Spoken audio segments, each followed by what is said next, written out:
बाबा होगा जब भंगिया के कैसे दो आहड़ा बुझाइए कि यही भजन को हाँ सब नौजवान भाई बहन जरूर झूम कर नाच को भजन से आने ले कि यदि बहुत बहुत सॉन्ग है और फिलहाल मिथिलांचल में बहुत चर्चित चल रहा है और सब गोटे जिनका सबके बहुत नीक लागे सब गोटे झूम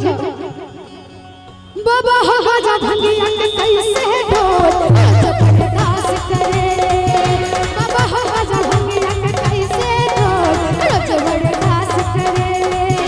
पिए में मेरे पास रह के उपास पिए में मेरे पास रह के उपास निवास कैलाश करे ऐसे नहीं जरा आप लोग भी मेरे साथ गाएंगे और जुटा ताली के साथ गाएंगे ना सबको आता है नहीं भजन बाबा होगा जब भंगिया के कैसे बर्दाश्त करे बाबा होगा जब भंगिया के कैसे रोज बर्दाश्त करे पिए में मेरे पास रह के उपास पिए में मेरे पास रह के उपास निवास कैलाश करे बाबा होगा जब भंगिया के कैसे रोज बर्दाश्त करे बाबा होगा जब भंगिया के कैसे रोज बर्दाश्त करे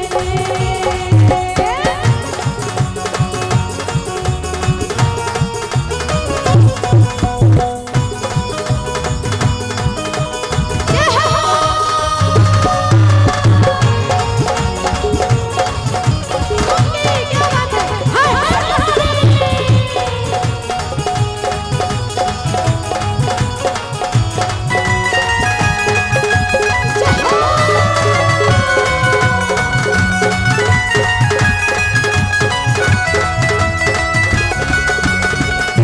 कैसे के दर्शन देबो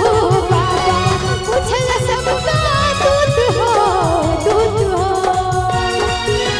पीपी के राजा ए बोल बाबा रहल बनल भूत हो भक्त रे बेटा से बाबा जब आप ऐसे दिन भर भांग में गाजा में रमे रहेंगे तो फिर हमें दर्शन कैसे देंगे भक्त कह रहे हैं क्या जरा आप लोग भी कहेंगे आप लोग भी ऐसे नहीं ऐसे गुरसुर आप लोग खड़े हैं तो हमें अच्छा नहीं लग रहा है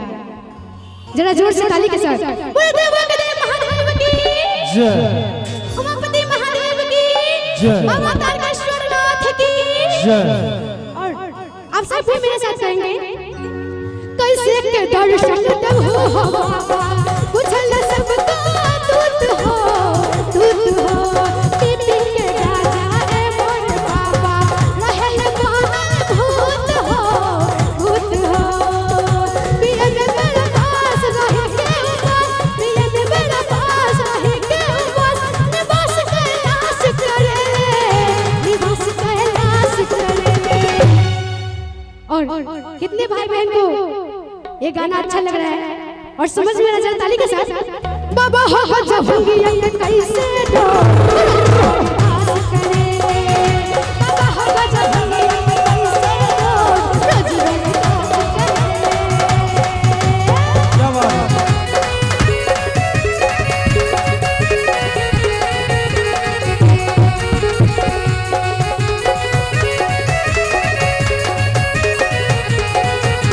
जय हो हे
क्या बता रहे हैं आप? यहाँ आके हो जाओ जरा आप लोग झूमिए तो।